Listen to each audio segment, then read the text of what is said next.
everyone, and welcome to our 1031 Exchange webinar.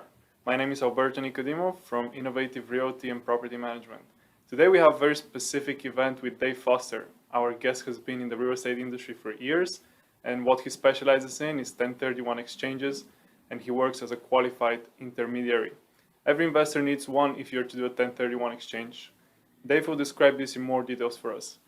We'll start first with Dave's presentation, then we'll say a little bit more about Innovative Realty and what we do, and at the end we'll finish with Q&A. The goal of this webinar is to help investors understand how they can use 1031 exchange to their advantage and grow their portfolio.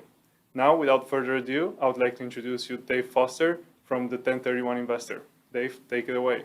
Awesome. Thank you so much, Alberto. It's great to be here with everybody today. Obviously, we all share an interest and love of real estate. The other thing that we also love, and actually the things we love to brag about and complain about the most, are how much tax we had to pay on a transaction and how much tax we saved on a transaction. Those two things can make a huge difference in the power of your real estate investing. Today, I hope I'm going to be able to give you a couple tips and tricks that are going to help you take that real estate investing up a notch by showing you how you can use tax dollars that normally you would be paying to the IRS on real estate transactions, and instead getting to use those for yourself, for your benefit, to grow your real estate portfolio. So let's jump right into our presentation today. There's a couple different angles that this can be approached at. And what I want to do is just start by giving you the broad overview on real estate tax law.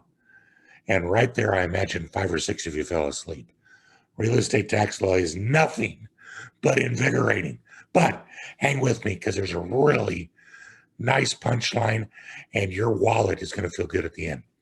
So there's 2 parts of the federal tax code that talk about real estate and how it's taxed. There's section 121. And what this deals with is your primary residence. So if you have a house that you own and you have lived in it for 2 out of the 5 years prior to selling it, then you can take that up to $250,000, or if you're married, $500,000 of the profit tax-free. And you can do that once every 2 years. So just by itself, if all you're doing is buying a house, moving into it, living in it, and then selling it, you're going to be generating tax-free income from both the appreciation that comes on it, and then of course all the money that you've paid down on that house comes back to you tax-free as well. What a great gig that is just by itself. For those of you though who are into the investment side, and right now you've got your properties under management and they're performing for you, and that's awesome, everything's working great, but what happens when it's time to sell? Well, section 1031 deals with the other side of real estate, not your primary residence, business or investment real estate. And what section 1031 says is that if you sell a piece of property that you have been using for investment and follow the process under section 1031 and buy new investment real estate, then you get to defer tax on the sale of that first property indefinitely. So section 121 is your primary residence, but it's tax-free. Section 1031 is for investment property, and it's tax deferred. But in either case, you're covered. And if you'll notice as we go through this, because we can't leave you empty-handed at the end of the day, you're going to see oftentimes a question that's going to pop up. If you can be the first person quick on the trigger to answer those questions in the Q&A section, we've got a free cup of coffee for you. And I think you see the first one up there right now. How many times have you sold a primary residence in your life? While we're waiting on that, I'll tell you what the National Association of Realtors tells us. The average person stays in their house 5 to 8 years. So just think about that over the course of your lifetime. By itself, you're probably going to have 8, 9, or 10 different opportunities to sell a piece of property and take the primary residence exemption. That's 8 to 10 opportunities to put money in your pocket tax-free. And then, of course, the other side that we're going to spend the most amount of time on today, anytime you sell investment real estate, you're going to get to defer that tax indefinitely.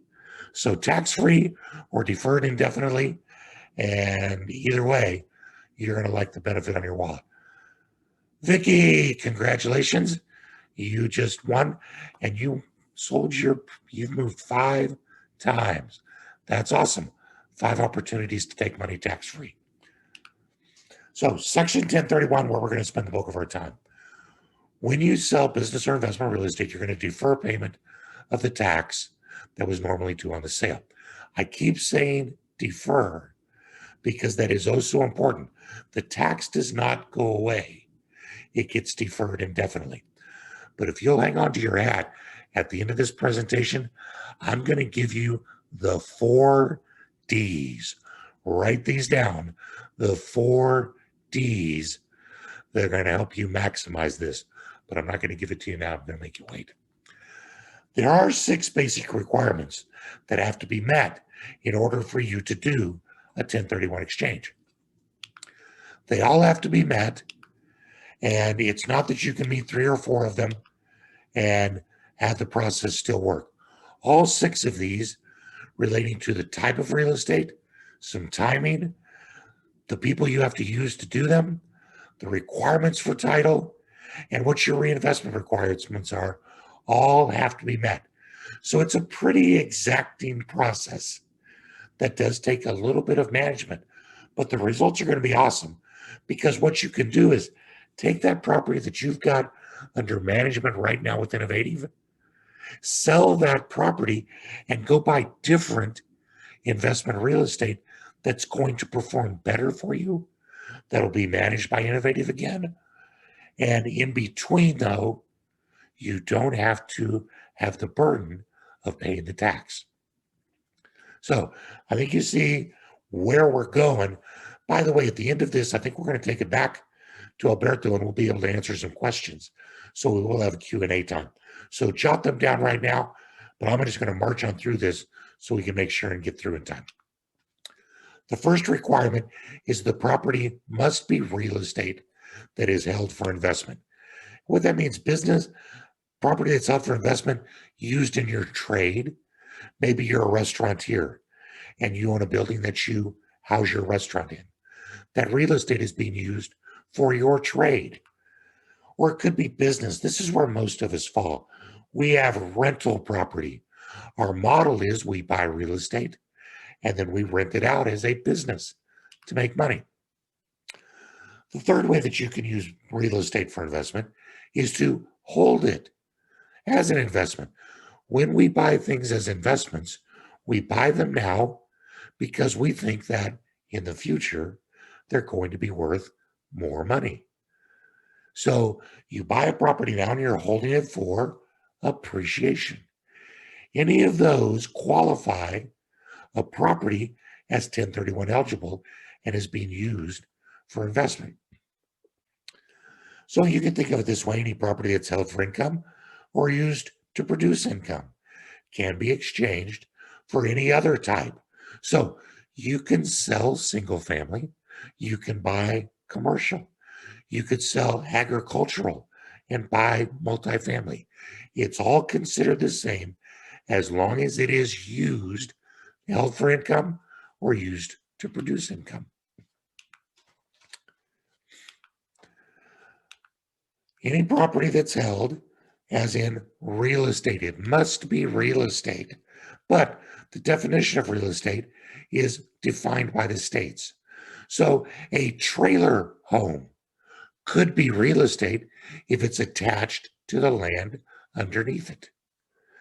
In the state of Florida, a dock that you happen to that you rent out to boaters who come in, a slip, could be real estate if it has been condominiumed, so that it's actually what I'd call a dockminium.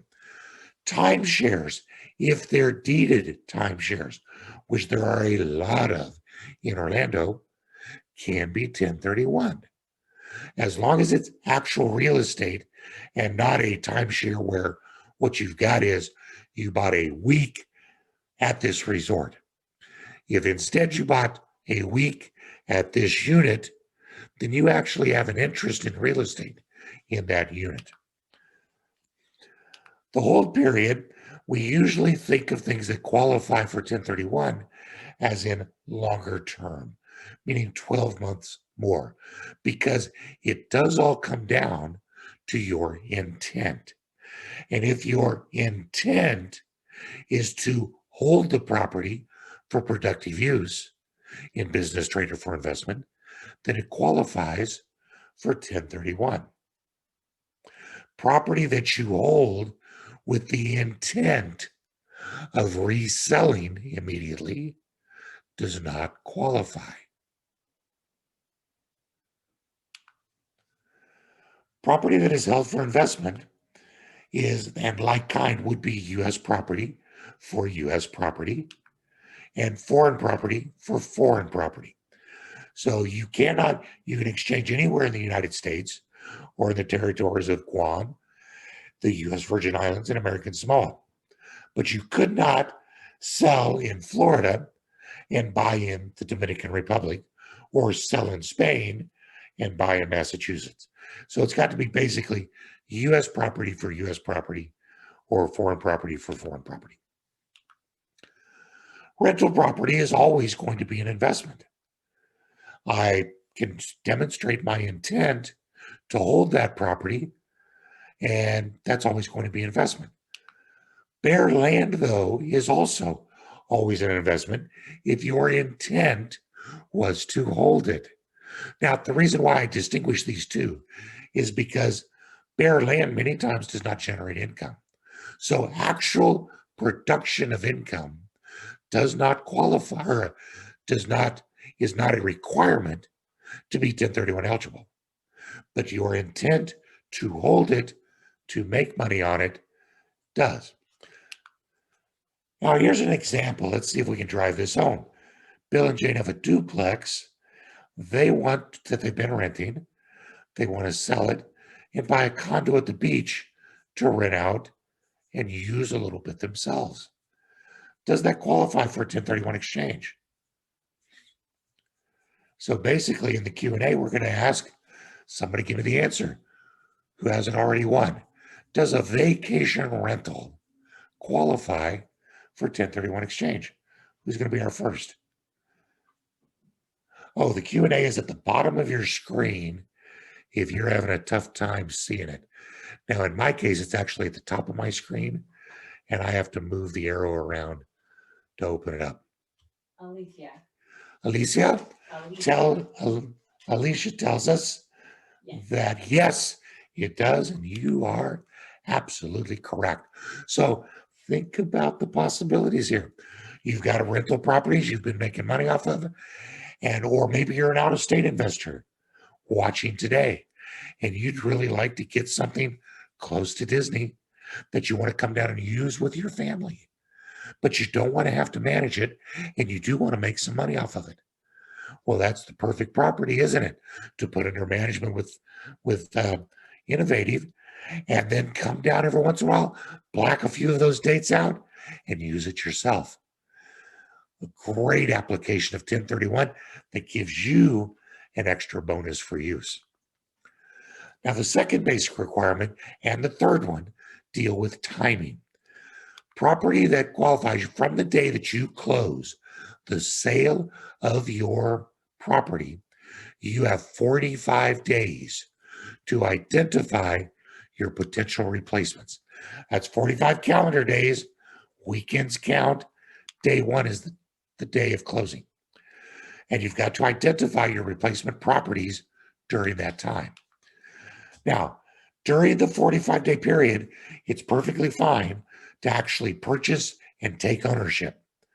As a matter of fact, it's okay to go into contract for your new property before you even close the sale of your old property.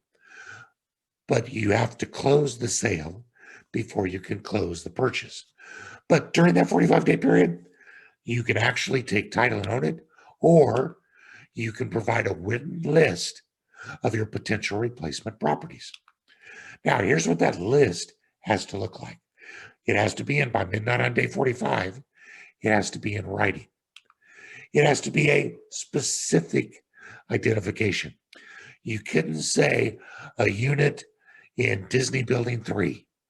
You would have to say Unit D in Disney Building 3 at this complex. Now, here's where it gets really squirrely, and you'll probably have some questions at this that we can circle back to. But if you name 3 or fewer properties on your 45-day list, then it doesn't matter how much they're worth. So you could sell a property for $100,000, and you could name $3 million properties on your list. That's perfectly fine. But if you want to name more than 3 properties, then the total value of those properties can't be more than 200% of what you sold. So if you sold the property for $100,000 and you wanted to name 4 $50,000 condos, that would be fine, because 4 times 50 is 200,000, and 200,000 is not more than 200% of what you sold, because you sold for 100, 200%, 200,000. That's fine. What you could not do is name 3 $50,000 condos and 1 $75,000 condo, because that breaks the 200% rule. Now your list is $225,000 and 200% of your sale is $200,000. So that would not be a valid identification unless you actually close on 95% of the value of that list, which means in that example, you'd have to purchase all 4 of them in order to close on 95%. But it's available to you. So as you can see, the 45-day rule can get a little squirrely on you, but never fear, because you're going to learn in just a little bit. There's a guide who's walking you through all of this. Now, here's what's important about the 45 days. There's no individual exceptions, no individual extensions. Just because it doesn't work out for you, you will not be able to get the 45-day rule voided for you. Classes of taxpayers, maybe, but never an individual. Let's take a look at Bill and Jane again. They're selling their rental for $100,000. They want to identify 2 or 3 for $10 million each. Can they do that? The answer, of course, is sure, because they only named 3 or fewer. Here's where it gets a little trickier. Bill and Jane sell that property for $100,000, and they want to identify 4 replacement properties selling for $75,000 each. Can they do that? Well, let's do some math. 4 condos selling at $75,000 is $300,000 in total value. The property Bill and Jane sold was for $100,000, so 200% of that is $200,000. So they broke the 200% rule. So that's not okay? Or maybe is it okay? Maybe, because why? If they still close on 95% of that list, those 4 properties, it would still be valid. How many would they have to buy? All 4. But they can still make it work. Now, that's the 45-day rule. Running concurrently with that is the 180-day exchange period.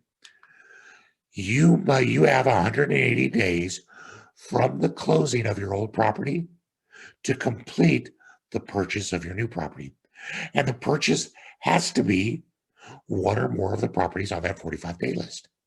So as you can see, the 45-day list, so critical. But even once you've got that nailed down, you still got to make sure you close within 180 days. And again, there's no individual exceptions and no individual extensions on this one. Now, there is one more little quirk to this, and that is that you have 180 days or the date of your next tax filing. So we've got investors that are closing property this month and next month. Their 180 days is going to go past April 15th. So in order to make sure they stay square, they're simply going to need to file an extension. And the reason for this is that there's no penalty for starting and not completing a 1031. So if you sell your property next month and don't complete your exchange, that still needs to be reported on your next tax return. So if you want to keep your exchange live, file an extension, and then you'll be covered for the full 180. Who is it who just won that one, Vic? You went so fast, they missed it. Everybody missed it. Here's your next chance. Let's see how quick you guys are on the draw. Ready? Hands on the trigger. What global event impacted the 180-day rule for all investors? Can anybody think of one? Bring it. COVID, Matthew wins. Matthew, absolutely. There was a COVID extension. Now, the COVID extension allowed anybody that had a 45 or 180-day date that fell in between, I think it was April 1st and July 14th, that their new date was July 15th. And that's how the exception worked. But please, let's not count on a pandemic to bail us out. As a matter of fact, let's all just not plan on another pandemic in our lifetimes. Sounds good to me, right? So there's the 180-day rule. You must use the services of a qualified intermediary. They're required by the IRS, and they are an unrelated third party whose sole role is to guide you through the exchange, make sure that the funds get where they need to get to, and basically walk you through all this maze of regulation. Here's the critical component. They have to be involved prior to the closing of the sale. You can't come to me after your sale is closed and still do a 1031. They must be involved prior to the closing of the sale. Now, title requirements simply say that whoever sells the old property has to be the person or entity who's taking title to the new property. Any taxpaying entity can do a 1031. Corporation, company, partnership, individual, trust. But whoever sells the old property has to take title to the new property. And lastly, we have our reinvestment requirements. The first one is that if you want to defer all tax, all of the cash proceeds must be reinvested in the new properties. You can allocate them any way you want, but they've all got to go into the replacement properties. Secondly, you must purchase property or properties that are at least equal to or greater than the value of what was sold. So here's another way of thinking about it, a very easy one. You start a 1031 exchange, and into your exchange account is $100,000. You paid off a mortgage of $102,000. The cash plus your debt relief equals your reinvestment target. So if your cash was 100, the mortgage was 102, your reinvestment target, if you want to avoid all tax, $202,000. You can purchase less than that, and you can take cash out. But if you do, you pay tax on the difference. Another way to think about it, your reinvestment target is the net sales price of your old property. That is contract price minus your closing costs and commissions. So net sales price or cash plus whatever mortgage was paid off. That's your reinvestment goal if you want to defer all tax. So here's a quick review of the basics. By the way, take a look up at the top of the screen. Property that qualifies for 1031 is property that is held for investment. From the day that you close the sale, you have how many days to identify? 45. From the day that you close the sale, how long do you have to complete the entire process? 180. You must use the services of a qualified intermediary. The requirements are that the taxpayer or title holder for the old property be the taxpayer or title holder for the new property, or title requirements. Excuse me. And in order to defer all tax, you must purchase equal or up. And that's the rule. Awesome. Who won our last Q&A or next Q&A? Alicia answered again, but nobody else.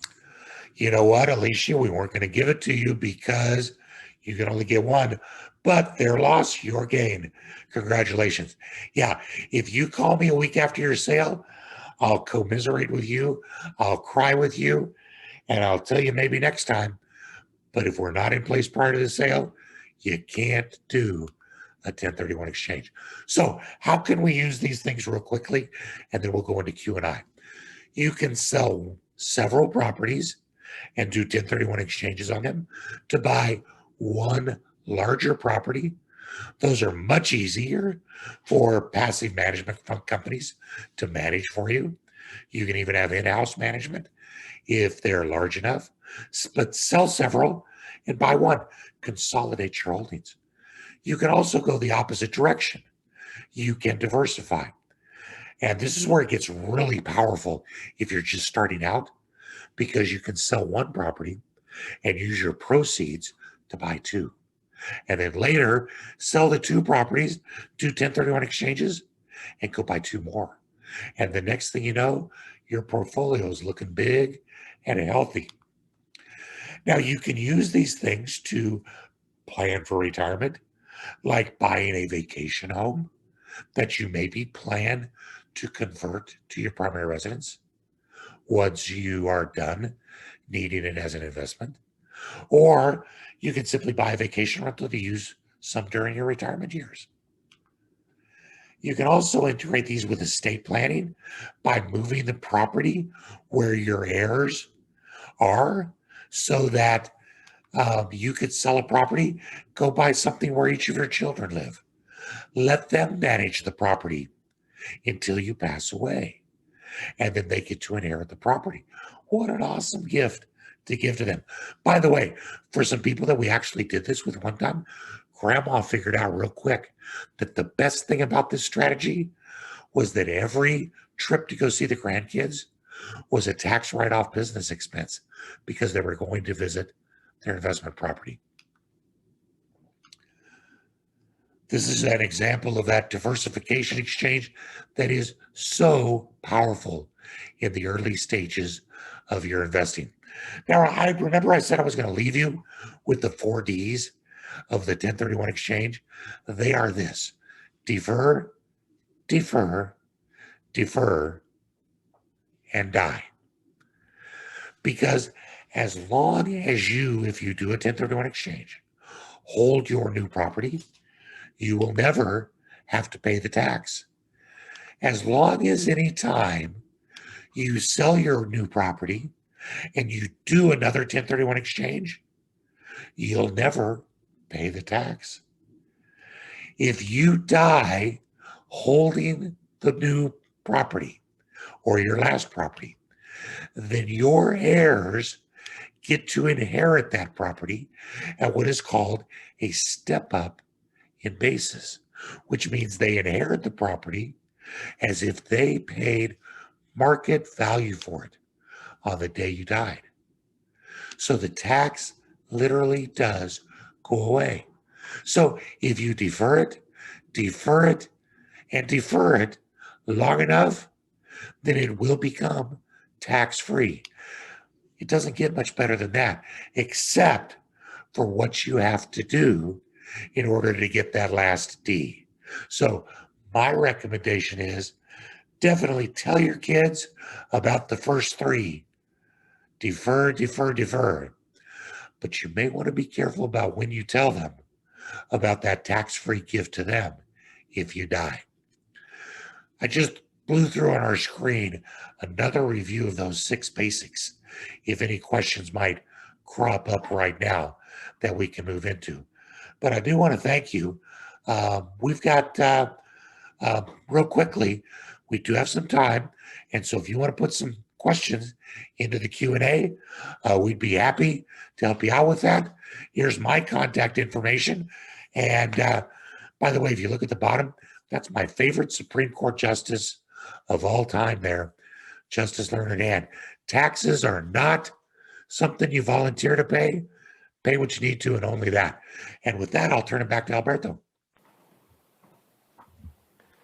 Thank you, Dave. It's great having someone like you who is an expert and he's been there, done that, and you just honestly have so much to offer. With that being said, I would like to switch to the next part of our webinar, which will take about 3 to 4 minutes, and then we'll go to Q&A. So to begin with, I would like to start with addressing all the investors and agents here today. And I'll start by stating this goal. The goal of every investor is to be successful. The secret of investing successfully lies in putting the right team together. How do you put the right team together? By surrounding yourself with professionals like Dave and expertise. Assemble a trustworthy team of like-minded individuals and learn how to delegate and concentrate on your priorities, which is bringing the next property, concentrate on growing your portfolio, and so on. The first thing you need to do as an investor in order to put the right team together is start by selecting your property management company. The way to do this is by following the steps from the previous slide. I'll quickly explain our services now and what we have to offer. Our team in Innovative Realty offers all types of property management services, including rental analysis, advertising, screening tenants, inspections, handling the lease, reporting, rent collection, maintenance, financial control, and so on. You're welcome to join our real estate team that we have put together in place. We have gone through many professionals until we ended up with the best performing partners in the area. We have built an all-star team of property management, real estate attorneys, 1031 expert, accountants, appraisers, general contractors, cleaning companies, and much more. All of them are best in their industry, and for you as an investor, you're welcome to join our team and we'll help you accomplish whatever you're going after. With that being said, I would like to switch on to the next slide and address all the agents here today. Over the years, I had several agents telling me that they have troubles finding an honest and reliable property management partners to refer their clients to. I would like to point out that we've been in business for 15 years and we have been striving to provide great experience for you and your clients, and we are here to help you if you need our help. With that being said, I would like to introduce you to our agent referral program. For every property you refer us to Property Manage, we'll give you a $500 referral bonus, and then for multiple properties, you'll get an additional bonus. So for every 5 properties, you get an additional bonus of $500. For every 10 properties, you get an additional bonus of $1,000. For 15 properties or more, $1,500, and so on.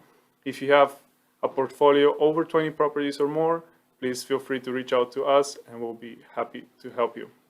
Now, with that being said, I would like to switch over to Dave again and we'll go for some Q&A. So make sure you put your questions down below. Fantastic. We do have one question already. And since she was the first question, Sonia gets a cup of coffee. How's that for a bonus for today? Question was, can you make this work with a renovation project? The answer is yeah, absolutely. Now, by renovation, I think we're talking about what a lot of people would normally call a fix and flip. And usually what happens in that, right, is my motivation is I find a property that's undervalued. And I know that I can put some money into it and get it juiced up and then turn around and sell it immediately. Now, normally, that's not going to qualify for a 1031 treatment. And the reason is because when you buy that property, what is your intent? Your intent is primarily to resell it. So it doesn't qualify for 1031. The 1031 intent has to be to hold for productive use. So buying, fixing, and flipping is not going to work. But what if you changed your intent? What if instead you bought it, fixed it, or rehabbed it, and then rented it? You just changed the whole playing field, didn't you? So that instead of showing that your primary intent was to resell, you can show that your primary intent was to hold, because I bought it, I rehabbed it, and then I rented it.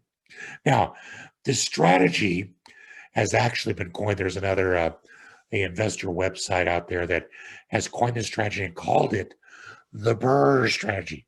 I really call BRRRR: buy, rehab, rent, and then because you want to move on to your next project very quickly, you then do a refinance and take the refinance dollars and use that to go buy your next renovation project. So instead of buying, rehabbing, selling, paying a lot of tax, I buy, rehab, rent it, start to generate income, then refinance, go buy another property. 2, rehab, rent, and refinance and buy another property. And then while all of that is going on, at any point in time when it's appropriate, you sell that first property. And now you can do a 1031 because why? You demonstrated your intent. Now, how long do you have to do that for? There's no statutory holding period, unfortunately, because it makes it very gray and kind of scary. Long enough to establish your intent. For a lot of people, that feels comfortable at anything more than a year. But there could always be reasons why something less than a year might qualify. For instance, my favorite client of all time this year actually sold a property after he'd owned it for 30 days and do a 1031. I tried to tell him that he was probably not going to qualify because there was no way he could demonstrate his intent. He said, yeah, but Dave, the tenant moved out and they had a long-term lease. I said, well, why did they move out? He goes, because the bear took up residence by the trash can and they were scared to take the trash out anymore. So I didn't mean to sell, but how could I plan on a bear? I think he was probably right. So he felt comfortable doing the 1031. Basically, it all comes down to your intent. And if you want to do fix and flips, just add some time in between so that you can show your intent is longer term. What's our next question there? I see one coming up. Sonia has a follow-up. She has a rental she owns that she had before she got married. Can she exchange it into a new investment with her husband? Yeah, that's a great question, Sonia. And do I need to repeat that? Sorry, to know if you're on mic or not. Sonia was asking a follow-up question. She has a property in her name and is wanting to do a 1031 and reinvest in the property with her husband. And the answer is probably absolutely. That goes back to, remember, the person on title who owns the old property has to own the new property. But that does not necessarily mean who's on title. It's who the taxpayer is. So when Sonia bought that property, she was probably not married, and the property was being reported on her personal tax return. When she got married, if they consolidated their returns, then they now only file one joint tax return, which means that that property is reported on their joint tax return So who's the taxpayer? It's really the two of them. So whether or not Sonia takes title by herself, or they take title together, or her husband takes title to the new property, it does not change the taxpayer if they file a joint tax return. So Sonia can't sell and she can buy together with her husband. No problem at all. That's one of the things that the QI has to drill down to figure out with you, especially if you're working on something like an entity like an LLC, because you got to find who the true taxpayer is. But yeah, Sonia, if you file a joint tax return, I think you're in good shape. I see another question coming up. Dave, I just wanted to quickly jump in and answer the question about Innovative Realty, about the Oh, yes, go right ahead. areas we cover. Yeah, so I want to answer the question. We cover pretty much all the areas all the way down from Kissimmee up to Deltona, pretty much a radius of 1 hour around Orlando. So if you have properties in the area, feel free to reach out to us. Boy, I tell you what, if ever there was a hot bucket for investment in the country today, the area basically from Daytona to Tampa and from Orlando to Ocala is hotter than a pistol. So much activity. And yeah, That's you right. guys are right in the middle of it. Livia, you were wanting to know about selling in Florida and buying in Florida or a different state. Yes, with the 1031 exchange, it does not matter where it is in the United States or the U.S. territories of Guam and the U.S. Virgin Islands. So you can sell in Florida. It doesn't matter where you live because 1031 is a federal statute. So you can sell in Florida and buy in North Carolina. You can sell in California and buy in Florida. You could sell in Washington and buy in Oklahoma and Nebraska. It doesn't matter. The 1031 is practiced the same everywhere in the country. Livia gets free coffee for that. Why is that? How come I don't get free coffee? Why does Livia get free coffee? Time for one more and there's free coffee with it. Oh my goodness. Congratulations, Livia. All right, ready, gang? We have time for one more, and there's free coffee for the first person that gets it in. If you don't get it in, I'm taking the free coffee because a new Dunkin' Donuts just opened up next door to us. And so I can walk over. Any last questions?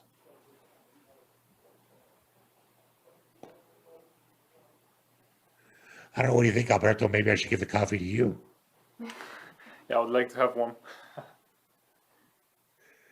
It's done. Ask me a question. Questions for me. What about I heard the part about 1031 exchange if you sell a foreign property and invest in another foreign property. Can you explain that a little more? Sure. By the way, congratulations. Free coffee to you. Thank you. 1031 qualifies if you're selling a property that's not in the United States to buy another property that's not in the United States. Many times, if you're a U.S. citizen, there's still a tax burden in that. Sometimes there's not, so it doesn't matter. But if there is, you can sell a property that's not in the United States anywhere. Could be Ireland, Africa, somewhere, it doesn't matter. And buy other property, but it also cannot be in the United States. It has to be in some other country. So you could sell in Germany and buy in Colombia. That's perfectly fine. Or you can 1031 anywhere in the United States, sell your property, and buy property anywhere else in the United States. But you can't sell in the United States and buy in another country, and you can't sell in another country and buy in the United States. Sounds good, Dave. Thank you for clarifying that. I think we have one more question. Robert is asking, what are the 4 Ds again? I love the 4 Ds because they're just so awesome. I love the last one. Defer. Defer. By the way, remember while you're doing that, all of that deferred tax is generating income from you. And if you say you've managed to defer $50,000 in tax, and you can make 10% a year on that 50,000 buying a rental, that means that using the government's dollars, you're generating $5,000 a year that goes to you on the deferred tax. And you can do that indefinitely because the fourth D of defer, and defer is to die and give it to your heirs where it's tax-free. So there really is, between the primary residence exemption and getting that money tax-free and the 1031 option of deferring indefinitely, there's really not a reason to ever pay another penny in capital gains tax on the sale of a piece of real estate. Instead, use that money for yourself. Make a good life for you. I think that's it. No more questions. Alberto, I'll let you wrap it up. But thanks so much for having me on. Well, thank you so much, Dave. It was a pleasure having you on. I would like to invite everyone to check out Dave's website. It's the 1031 Investor. Feel free to contact him. As you can see, he's very knowledgeable and he can definitely help you not pay any more tax. So if you have any questions, feel free to still email us, contact us. And again, thank you for joining us today. If you have missed the first part of the webinar, there will be a recording where you can watch either on our Facebook page, Dave's website, or YouTube. So again, thank you very much, everyone, and until next time.